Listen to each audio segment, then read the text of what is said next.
আজি সৰু ছাত্ৰ গোলাঘাট জিলা সমিতি মাঝি মণ্ডল গোলাঘাট জিলা সমিতি আই এছ গোলাঘাট জিলা সমিতি আৰু উন্নয়ন পৰিষদ গোলাঘাট জিলা সমিতিৰ উদ্যোগত আমি ইয়াতে 21তম সাঁওতালী ভাষা বিজয় দিৱস আমি ইয়াতে উদযাপন কৰিছোঁ। ইয়াৰ প্ৰাসংগিকতা হৈছে কি 2003 চনত সাঁওতালী ভাষাটো ভাৰতীয় সংবিধানৰ 8ম অনুচ্ছেদ স্বীকৃতিপ্ৰাপ্ত হৈছিলে আৰু সাঁওতাল জনগোষ্ঠীয়ে এটা দীৰ্ঘদিনীয়া সংগ্ৰামৰ ফলত আমি এইটো লাভ কৰিছোঁ। তাৰ পৰৱৰ্তী সময়তো আমি এনেকৈ প্ৰত্যেকটো বছৰে আমি 22 ডিচেম্বৰ দিনটো সাঁওতাল জনগোষ্ঠীয়ে অসমতে নহয় ভাৰতবৰ্ষৰ প্ৰতিটো ৰাজ্যতে আমি সাঁওতাল জনগোষ্ঠীয়ে এটা ভাষা মান্যতা দিৱস বা ভাষা স্বীকৃতি দিৱস আমি পালন কৰি আহিছোঁ।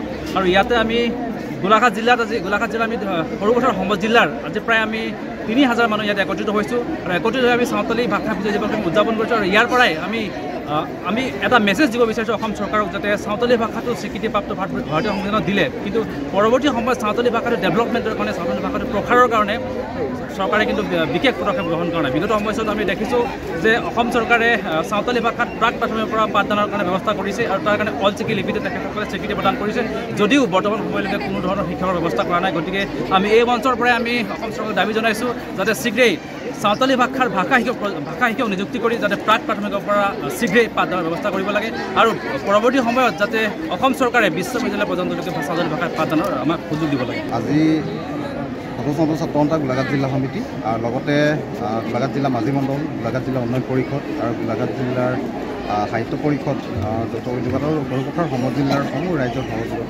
21তম সাঁওতালী ভাষা মান্যতা দিৱস আজি সৰুপথাৰ ৰংগমঞ্চ ৰামধেনু ৰংগমঞ্চত অনুষ্ঠিত কৰা হৈছে।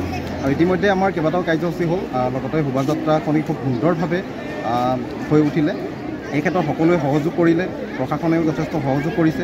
আৰু ইয়াৰ পৰাই আমি অসম চৰকাৰক জনাব বিচাৰোঁ যে সাঁওতালসকল ইতিমধ্যে যথেষ্ট পুৰণি এক জনগোষ্ঠী, গতিকে তেওঁলোকৰ যথেষ্টখিনি দাবী আছে। জনজাতিকৰণৰ পৰা আৰম্ভ কৰি শিক্ষাৰ ক্ষেত্ৰতে হওক, ৰাজনৈতিক ক্ষেত্ৰতে হওক বা অৰ্থনৈতিক দিশতে হওক, তেওঁলোকৰ যথেষ্টখিনি অসুবিধা আৰু যথেষ্টখিনি সমস্যা হৈ আছে। এই সমস্যাসমূহ যাতে অতি শীঘ্ৰে অসম চৰকাৰে বা ভাৰত চৰকাৰে সমাধান কৰে, আমি তাকে আহ্বান জনাইছোঁ। আৰু কি কি অনুষ্ঠান আছে? ইয়াৰ পিছত আমাৰ মুকলি সভা অনুষ্ঠিত হ'ব আৰু মুকলি সভাৰ পাছতে সাংস্কৃতিক সন্ধিয়াৰ এক অনুষ্ঠান আছে। আৰু ইতিমধ্যে আমাৰ কেইবাগৰাকী অতিথি ইয়াত উপস্থিত হৈছে।